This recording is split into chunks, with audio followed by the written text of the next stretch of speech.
Hey everyone, welcome to the next edition of Ecstatic Astrology Updates. This is your new moon in Gemini forecast. Today is June 17th.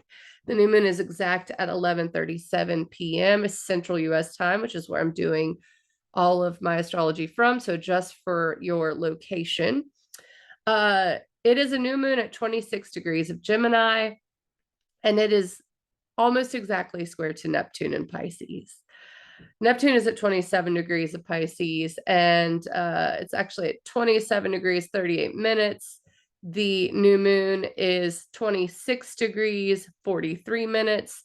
So they're less than a degree away from exact square. Square is tension. New moon in Gemini wants to communicate, listen, talk, learn. It's very social. It gathers data. It teaches. It wants to exchange ideas, exchange goods. Mercury rules commerce. Mercury's in Gemini. So the ruler of this new moon is in Gemini. So there's a lot of mental stimulation going on with this new moon. But the square to Neptune mitigates that a little bit because Neptune is fog. Neptune is the ocean. It's limitless, it's boundaryless. So the tension here is maybe lack of clarity. Maybe I know some piece of the puzzle is missing. I just can't figure it out. But when it comes to Neptune, Neptune is spirituality. It can be mysticism. It can be delusion. And a lot of times, I think different schools of thought, especially religion wise, think Christianity, Buddhism, even just philosophical and psychological research comes to this conclusion that humans feel like they're missing something. There's a hole inside that they try to fill up with God, with drugs, with addiction, with whatever the case may be. Sometimes it's books, right? But there is always this need to fill this hole. And I think that is Neptune. Neptune can be like this existential idea of what does it all mean? What does my spirit need? What does my spirit want? What do I believe? And it does tend to delude and confuse sometimes. And actually, the last time Saturn was in Pisces, Saturn's in Pisces as well. We had a lot of delusion. Cults were a big thing back in the mid 90s, which is when Saturn was in Pisces. You had domestic terrorism, just a sense of how do I wrangle this thing that I can't quite wrangle. That's Saturn. Saturn is boundaries. Saturn is structure. And when you put it in the sign of Pisces, with Neptune, you're trying to bring structure to something that is limitless, that is formless. And so I think that is the nature of this new moon. Is there's a sense that we want to figure out the formless, figure out what is missing, why we feel the need to escape sometimes, what our spirituality needs, and then also bring that into the mental realm and become aware of it. That is definitely the nature of this new moon square to Neptune. Now, I mentioned Saturn in Pisces. Saturn is there and it's stationing retrograde during this new moon. So a restructuring, it's almost as if, we have this aha moment that, okay, I'm starting to figure it out. And it's sextile to Jupiter in Taurus. Now, this is one of the luckier transits of the year. This weekend, like, what are you doing? It's a new moon, set your intentions. Look into the realm of imagination. That is another Pisces thing. So Saturn, one way Saturn can bring form to this limitless thing that Pisces is by letting you peek into ideas, to imagination, and bring that into reality. So you have Saturn stationing retrograde, and it's in an opportunistic sextile with Jupiter and Taurus. Jupiter and Taurus is expanding things like our values, self-worth. It's finding meaning in the money. It is finding comfort. What is comfortable for us now? Maybe that's all changed. Probably has. Uranus is in Taurus. That's change. So Saturn sextile to Jupiter is like, hey, something's clicking into place.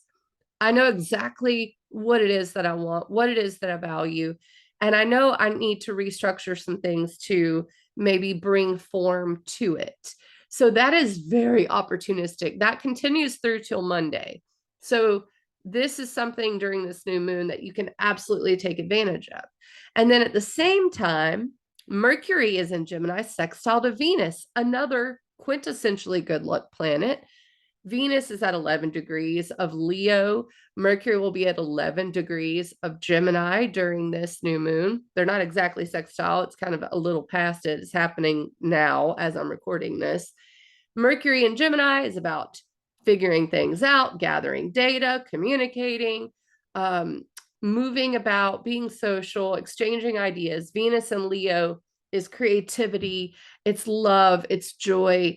Venus will retrograde in Leo later, so it's something to keep in mind. But there is this really nice sextile between the ruler of the new moon, Mercury in Gemini, and Venus, love, beauty, aesthetics, fairness, justice. It's all the good things, and a sextile is opportunity. So there is a lot of hope, a lot of opportunity in this new moon, and I want everyone to try to take advantage of it. Really get your thinking caps on. That's what Gemini wants. Write it down, make a plan, think about it. What is it that you value? What is it that you want to bring into reality that just seems like an imaginative thing right now? The square to Neptune of the new moon may actually let you peek into beyond the veil into other worlds and see exactly what it is you want, but don't go too far. That's the danger with the square to Neptune. Don't just float off into Never Land and get deluded, okay? Luckily, we have these grounding transits with Saturn sextile Jupiter, and I would just say Jupiter being in Taurus overall is pretty grounding. It's an earth sign. Saturn sextile to that is pretty nice. So lots of good things at this new moon. It really overall indicates a moment where we really need to tap into our imagination. Maybe even spend some time in meditation with the square to Neptune and allow ourselves to dream and then write it down and start to make a plan and communicate it to people. And it is very social. So enjoy this weekend. I think it's going to be nice. So that's the new moon. Definitely set your intentions for this time and look at your rising sign videos that I'm going to record after I finish this one. They're on the playlist because I will tell you exactly where the new moon in Gemini is for you in your chart and in your life, and where Neptune is, and all of these things. And it really does help. So I'm just going to continue going forward. I like to give the next 2 weeks leading up to the next full moon. And overall, there is lots of good stuff leading up to even the next full moon, which will be trine Jupiter. So lots of good stuff happening. And again, there's my bell. My bell says take advantage of it. Tomorrow is actually Sunday. The 18th is actually when the sun squares Neptune exactly. So this kind of escapist, like maybe there could be things that are disillusioning. I will say that about this moment. Disillusionment is like, oh, is this really what's going on right now? And Neptune can be responsible for disillusionment, which probably is what was, related to the domestic terrorism of the 90s. It's like, I'm disillusioned by this. So there may be potential for that on Sunday, but also just, again, tap into your dreams, tap into that mystic frame of mind, I think. Let's see. As we get to Monday, that is the exact Jupiter Saturn sextile. So the moon will be in Cancer. That's pretty nice. I think with it being a water sign, and we have Saturn and Pisces in water. There's lots of air, fire, and earth right now. So to have stuff in water is pretty nice. So the moon in Cancer is just, being in your feels. And I think tapping into your intuition on Monday is a good idea, really letting yourself kind of float in that water. Then we have Tuesday, and Tuesday, the 20th, Mars is at 18 degrees. The moon's in Leo. And so I want to just show you guys, actually. I feel like this may be helpful because the dates are up here. So if you're following along, let me come back to now so you can see the new moon. because I feel like that will be nice. Here's the new moon. 26 degrees. Actually, the moon's at 22 right this moment at 2:50 p.m. Central Time. The new moon is at 11:37 p.m. There's the exact square to Neptune. And then we've got the moon moving on. But so the moon's in Cancer Sunday, sun exactly square Neptune. Then Monday, there's Jupiter, Saturn sextile, and Saturn is retrograde. The moon's in Cancer, trining Neptune. So overall, the weekend, other than the square to Neptune, seems pretty quiet, pretty good, actually, and taking advantage of opportunities. Then we go to Tuesday, the 20th. And this starts to set things off. Okay. The sun's at the last degree of Gemini, and we've got the moon in Leo. It's going to visit Venus and Mars. But what's so important about the anytime something's in Leo is that it's going to set off these Taurus Leo squares, and Mars and Uranus are coming into this square. Okay. So I'm just going to highlight this because I think it's ongoing. It really ramps up about the 22nd, but we can even look at the 20th as, okay, this square is ramping up. So this whole week, probably starting Tuesday, Wednesday, especially with the moon there, this is the solstice as well. The sun's moving into Cancer Wednesday. Mars is coming into this square with Uranus. This can be unexpected events. Okay. So like, don't go do like anything dangerous with your body. Like, you know, if you hadn't skateboarded in a while, like just be aware. That kind of a thing can be with Mars square Uranus. It's just weird. A lot of times Mars square Uranus can actually indicate, especially with Uranus and Taurus, indicate upheavals of the actual Earth. So think volcanoes and earthquakes. Mars is action. Mars is a fire planet. Mars is will to move. It's the warrior. So when you have a square to the planet of upheaval and rebellion, there may be that. Now, also the economy comes into play with Uranus and Taurus. So as we start to get towards, okay, we got the 22nd, the moon and Mars square Uranus. The whole last half of the week, this is building.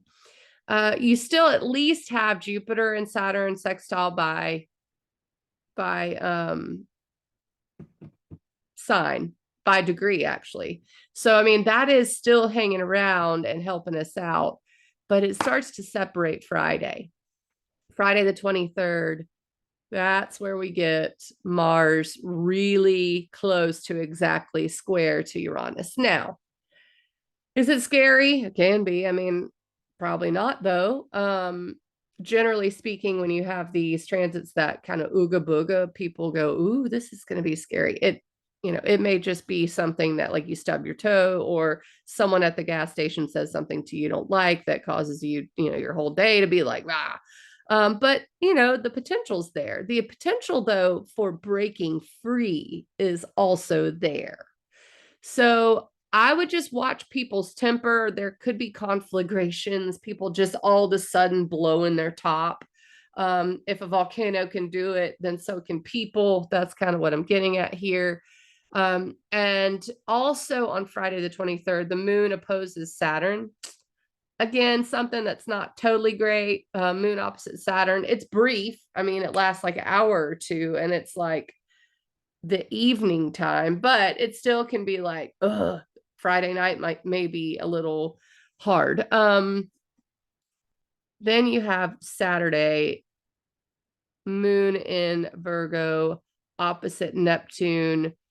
And Mercury is pretty close to exactly square Neptune on Saturday. So this could also be a little bit of a lack of clarity, maybe creepy vibes. I mean, when you have Neptune involved and Mercury, it's like a mini Mercury retrograde. So I'm saying the 23rd, 24th, expect to be a little strange, a little maybe nerve-wracking.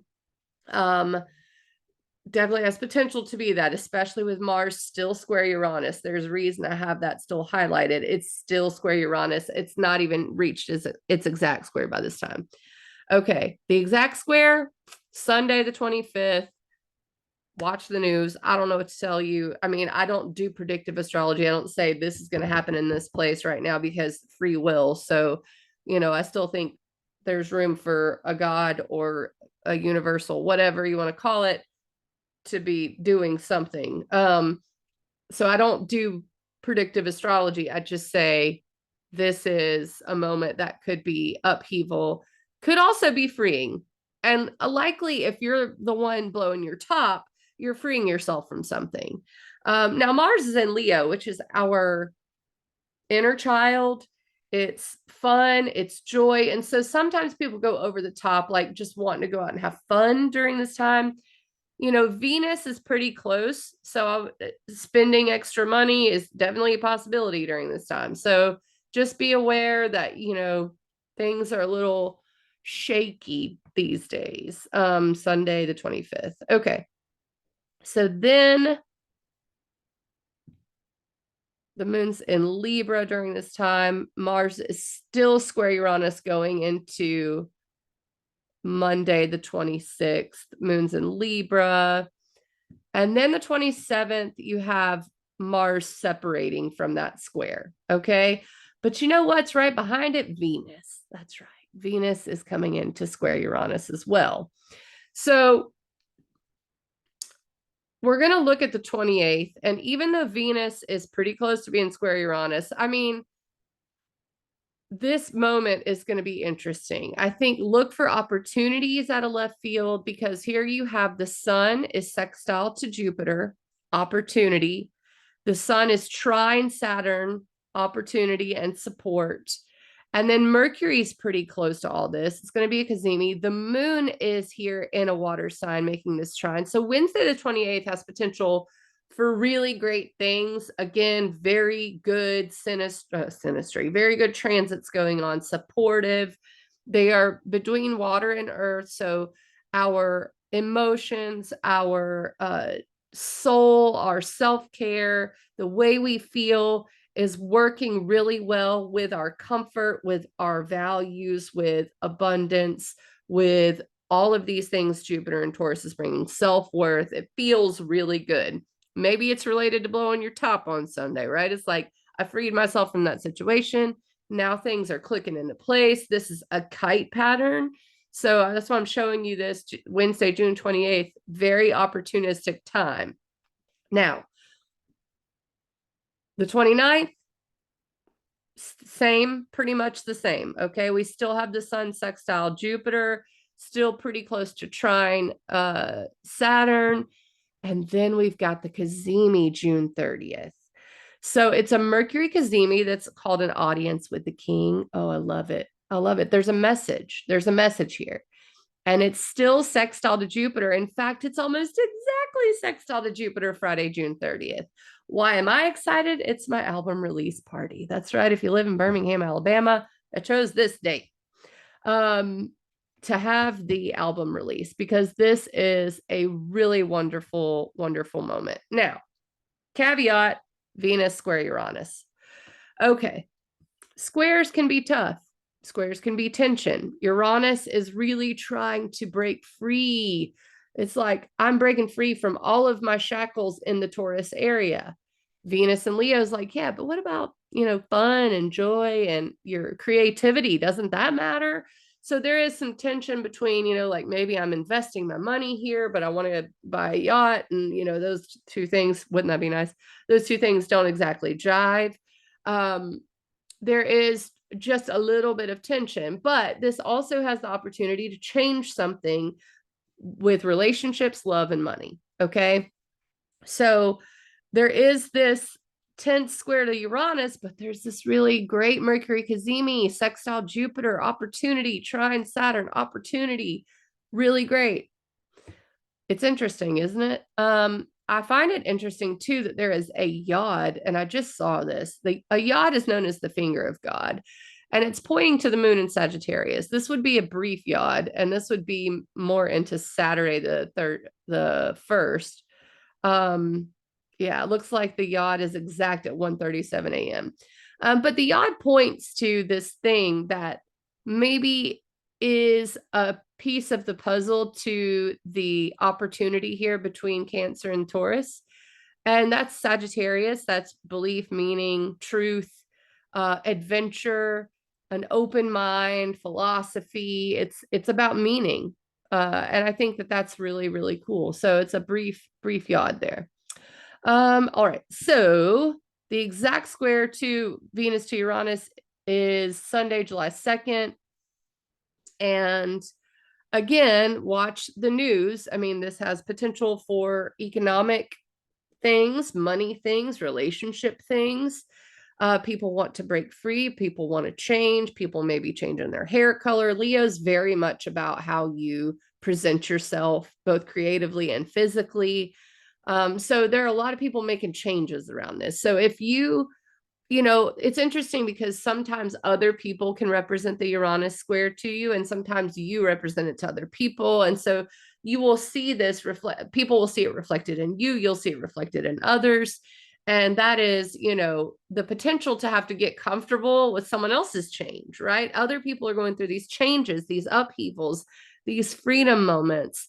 And then the Venus relationship part, maybe that we have to get comfortable with it. And vice versa. If we're doing some changing, others have to get comfortable with it. And this is a shift. So then Monday, July 3rd, we're kind of past the Venus square to Uranus, but that means one thing, and that means we're starting to get really close to Venus stationing retrograde. It stations retrograde July 23rd. So it's a long time. It's going to station retrograde at like 28 degrees, I think. So it's going to stay in this last decan of Leo for a month. They're sitting at the late degrees of Leo. So if you have any planets at the late degrees of Leo, late degrees of Taurus, late degrees of Scorpio, and late degrees of Aquarius, this is directly affecting you. Okay. So I'm talking to those rising signs too. It's on your angles. It's going to be there. Now, Venus is a benefic. It brings benefit. It's love. It's aesthetics. It's beauty. It's balance, right? It's relationship. It's money. But the retrograde indicates a reevaluation. So this change that's being made during this Venus-Uranus square is going to have to be reevaluated once we have the second Venus retrograde square Uranus, and then a third Venus direct again square Uranus. So this is like a wobbly summer where we're trying things out. So don't be afraid to try things. I think that's the best. You're not going to get an answer like, is this the right thing to do? Uranus is unpredictable. It's like if you gamble and you lose the money, maybe it's not good to expect the worst, but it's okay to acquaint yourself with like what could happen, right?